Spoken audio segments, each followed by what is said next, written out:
cette année, on aimerait ça avoir certaines parties prenantes qui passent du rouge au jaune ou du jaune au vert. Donc, ça nous permet, à travers le temps, de s'améliorer.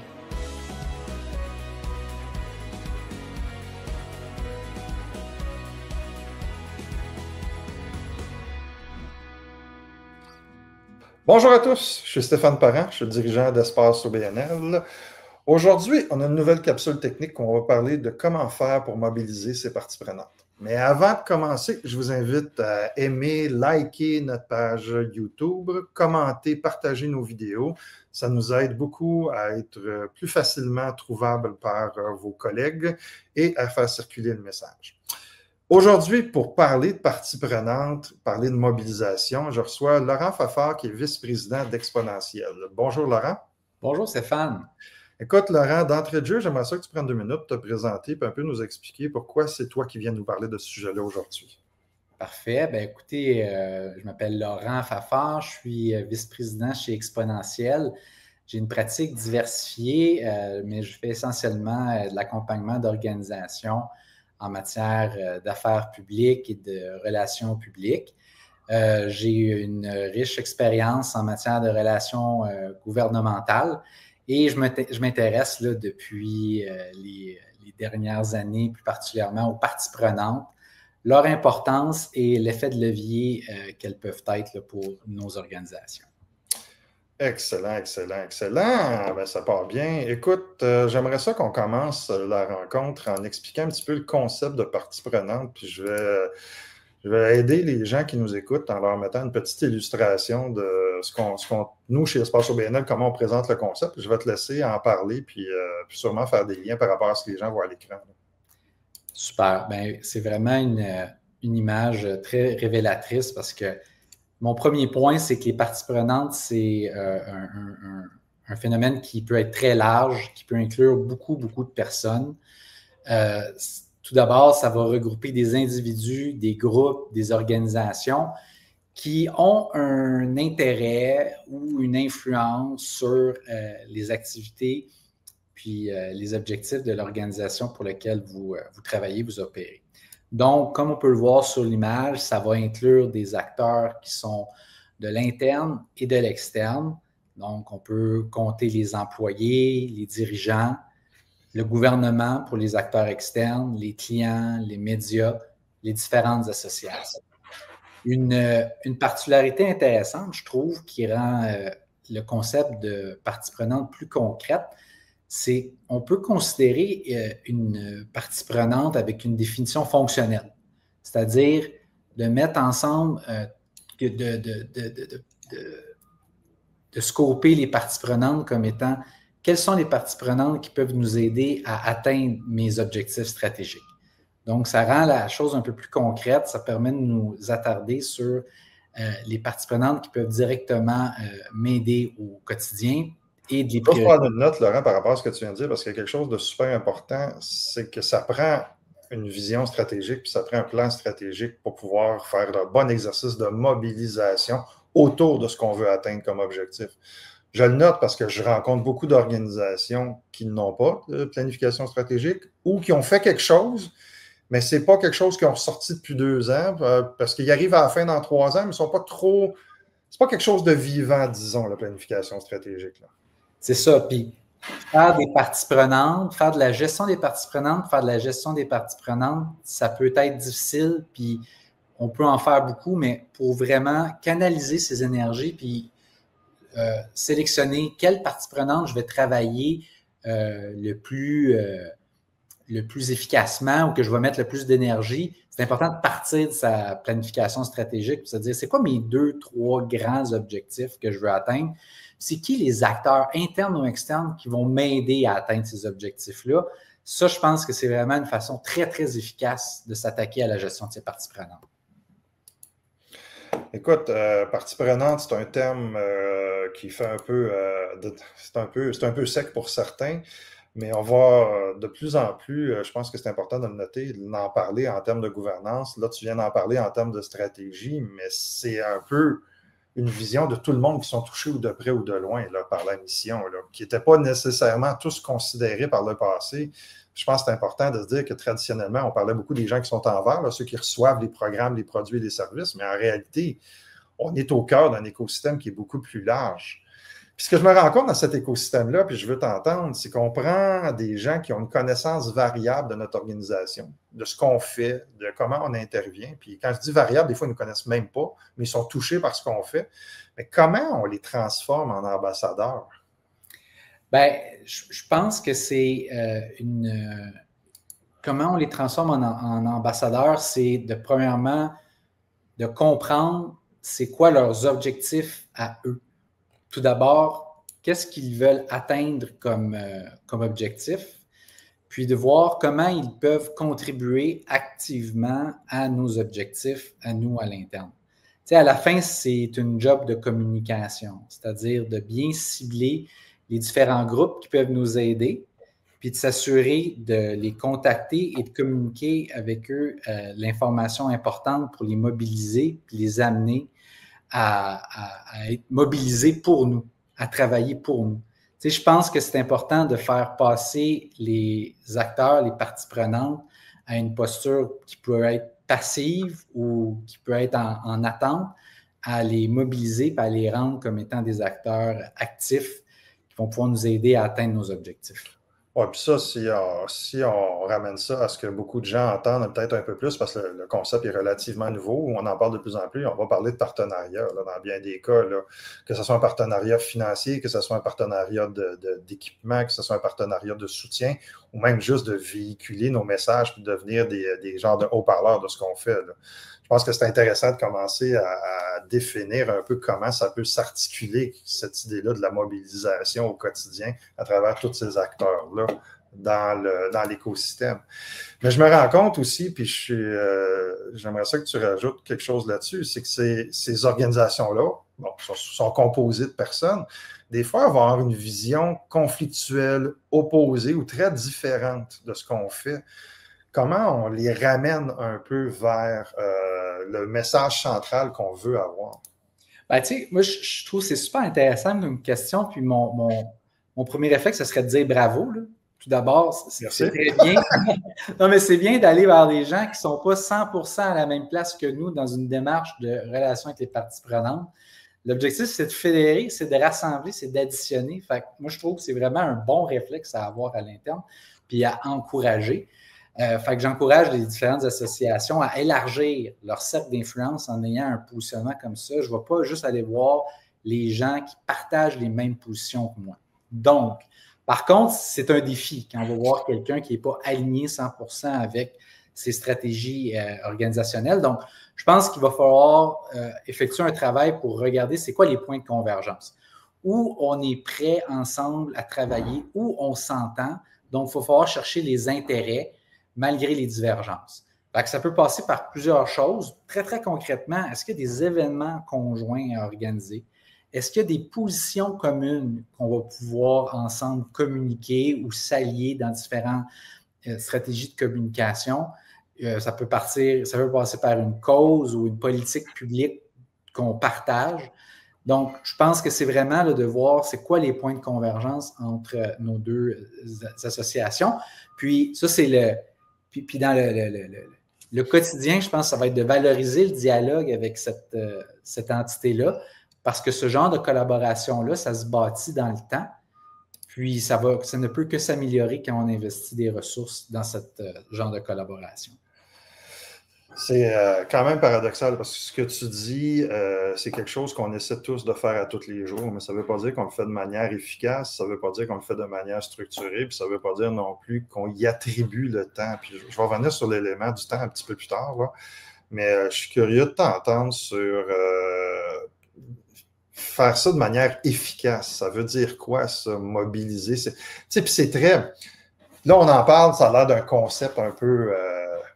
abstrait, un peu incongru, mais j'aimerais ça aussi que tu nous donnes des exemples de ce que ça veut dire d'être efficace dans une mobilisation de parties prenantes. Là, tu as parlé d'événementiel commun, de prise de position commun, c'est des premiers exemples, mais peux-tu aller un petit peu plus loin sur cette vision-là efficace? Oui, mais je pense que avant de s'engager dans la relation avec une partie prenante externe, ça va être de bien comprendre son audience.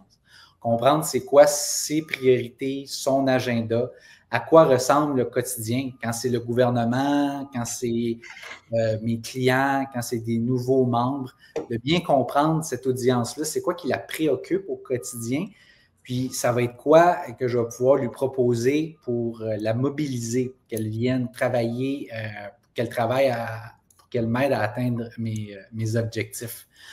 Donc, je pense que ça va être important de aussi construire des messages, faire de la communication, de bien adapter son message aux différentes préoccupations que va avoir cette partie prenante-là externe, d'adapter son langage, le ton, le format de ses communications. Donc, ça, c'est très important de passer du temps là-dessus. Ce que je comprends aussi, c'est que c'est de la préparation. Beaucoup. C'est de la préparation, c'est de l'analyse et de la recherche. Vraiment. Puis, je pense que ces trois termes-là, quand on les garde, on se rend compte que c'est la recette de mobilisation, que ce soit partie prenante, que ce soit bénévole, que ce soit n'importe qui. Il y a une idée de compréhension de ce que l'autre veut et d'être capable d'aller avoir une base commune de cette compréhension-là, puis de vouloir la même chose, puis de partir sur les mêmes bases là, à ce niveau-là. Je trouve ça intéressant. Mais je reviens encore sur le fait que le premier problème qu'on a, c'est le manque de temps. Ouais. Est-ce que tu as des outils, des méthodologies, des technologies, je ne sais pas, là, qu'est-ce que tu as comme recommandation pour lutter contre ce manque de temps-là pour nous permettre de faire un travail de mobilisation? Bien, je pense que dans le domaine des parties prenantes, là, le mieux va toujours être l'ennemi du bien. Donc, il faut commencer vraiment avec le temps qu'on a. Puis, je pense qu'il faut s'assurer de ne pas partir en peur et de ne pas investir des sommes astronomiques. Moi, je pense que tout d'abord, ce qui est important, c'est de mettre en place une liste de nos parties prenantes qui vont pouvoir nous aider à atteindre nos objectifs. Puis quand je vous parle d'une liste, là, je parle d'une liste avec un bon vieux tableur qui est disponible sur la plupart des PC ou des Mac. On se fait une liste, on les regroupe ensemble, puis il faut commencer quelque part. Donc ça, c'est un outil qui va être simple, qui va être flexible. Et ma plus grande recommandation, mon takeaway aujourd'hui, c'est d'être constant. C'est-à-dire la liste, on l'utilise constamment, on la met à jour. Chaque fois qu'on parle avec une partie prenante, on la nourrit. Donc, habituellement, ce qu'on voit, ce qui est dramatique, c'est que les gens mettent énormément d'efforts dans bâtir une liste de parties prenantes. On a un bel outil, mais que malheureusement, on va laisser de côté, puis qu'on ne va plus utiliser à travers le temps. Donc, c'est important que la liste des parties prenantes, on la met en place, puis on se met des indicateurs qu'on veut suivre. Est-ce que c'est le nombre de fois qu'on veut leur parler, le nombre d'événements qu'on va faire en collaboration ensemble, puis qu'on peut, par rapport à ça, faire des suivis à travers le temps, puis voir l'amélioration. Tu sais, ça peut être un code de couleur très simple, rouge, jaune, vert, puis peut-être qu'on va se dire cette année, on aimerait ça avoir certaines parties prenantes qui passent du rouge au jaune ou du jaune au vert. Donc, ça nous permet, à travers le temps, de s'améliorer. Au niveau des différents outils informatiques, comme je vous dis, ça n'a vraiment pas besoin d'être compliqué. On peut partir avec un simple tableur qui est disponible sur la plupart des ordinateurs, mais on peut aussi aller avec des solutions beaucoup plus sophistiquées. S'il y a des clients qui veulent avoir des stakeholders, des SRM, là, des Stakeholder Relationship Management System, qui sont des solutions qui sont beaucoup plus costaudes. Mais quand on parle de solutions informatiques plus costaudes, on parle de de temps en formation et en adaptation à l'interne. Donc, je pense que moi, aussi un autre takeaway, c'est la stratégie des petits pas. Quand on veut implanter une stratégie de relation avec les parties prenantes à l'interne, c'est d'y aller étape par étape et de manger l'éléphant une bouchée à la fois. Ouais, puis si tu permets, le formateur en gouvernance que je suis va peut-être rajouter 2 points sur ce que tu viens de dire, parce que ces outils de suivi-là doivent faire partie des pratiques de gouvernance. Ça ne doit pas juste être des outils ramenés à la direction générale, parce que Si on parle d'un sens un peu plus large, la gouvernance reconnue part du concept qu'on fait de la création de valeur pour l'ensemble des parties prenantes. Donc, on est déjà dans une vision de gouvernance où on va intégrer un plus grand nombre de gens autour de la table, autour de notre mission. Fait que ça devient un sujet qui devrait faire, on va aller à l'ultime, le rêve, là, c'est que ça rentre dans le tableau de bord de gestion. Entre la discussion entre la direction générale et son conseil d'administration, que ça fasse partie des indicateurs d'augmentation. Je trouve ça super. L'inclure dans le tableau de bord de gestion, moi, je pense que c'est. On suit quelques parties prenantes qui sont très stratégiques pour le conseil d'administration. Puis à chacune des rencontres, on a un code de couleur avec une petite descriptive d'où on est rendu. Peut-être un autre truc que moi, je trouve super simple, on le fait à l'interne, mais d'avoir des statutaires avec différentes parties prenantes qui sont très stratégiques avec nous. Est-ce que c'est à chaque trimestre, à chaque mois, on se rencontre, on a un petit 30 minutes à l'agenda, puis on essaye de se garder à jour sur nos initiatives, nos points communs. Moi, personnellement, c'est quelque chose qui m'a bien rendu service dans différents dossiers. Oui, puis là, on le conceptualise, mais en réalité, il y a une partie du travail qui est déjà fait. Là. Puis je reviens sur le thème plus de partenariat. Vous rencontrez déjà vos partenaires, vous avez déjà des relations avec ces gens-là. Mais est-ce que c'est une stratégie organisée? Puis est-ce que c'est plus large que juste certains partenaires officiels pour vous donner un plus grand impact?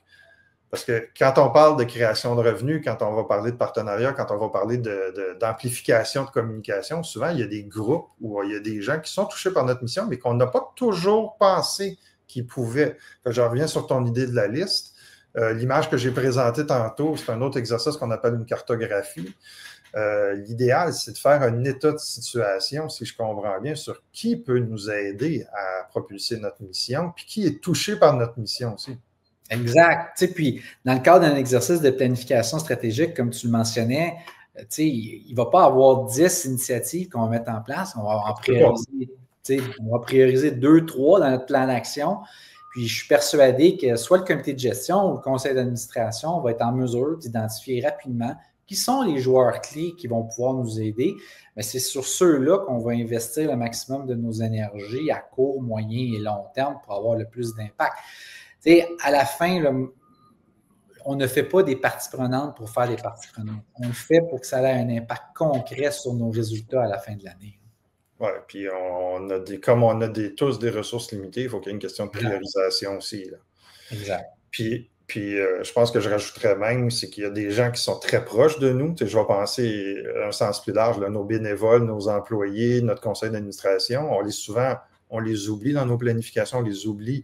Je vais penser, entre autres, les familles, mettons qu'on s'adresse à des enfants, les familles des enfants sont des parties prenantes, sont des fois peut-être les prochains donateurs, les prochains commanditaires sont peut-être déjà présents. Il y a déjà des gens qui tournent autour de votre organisation, mais auxquels on ne s'adresse pas parce qu'on est très concentré sur certains publics, mais des fois, il y a des opportunités qui appartiennent à ces gens-là autour.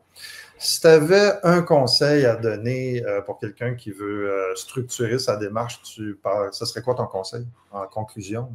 Bien, en conclusion, moi, c'est de le prendre une étape à la fois et de ne pas se fixer des objectifs qui sont trop gros, de partir de sa planification stratégique, d'identifier une ou deux initiatives et de mettre en place une liste de différents groupes. Ça peut être des acteurs internes, des acteurs externes qui vont pouvoir aider l'organisation à atteindre ces objectifs-là. Moi, je pense qu'il faut prendre la stratégie des petits pas en matière de parties prenantes. C'est ça qui est le plus payant. Laurent, un gros merci de ton temps, un gros merci de tes conseils. J'espère que tout le monde vous avez apprécié. J'espère que ça vous donne des idées un petit peu là, sur une façon d'explorer votre environnement, votre écosystème, parce qu'on va souvent parler d'écosystème quand on va parler de la partie prenante. Je vous souhaite une bonne fin de journée. J'ai bien hâte de vous reparler dans une autre de nos activités ou une autre de nos contenus vidéo prochainement. Bye bye.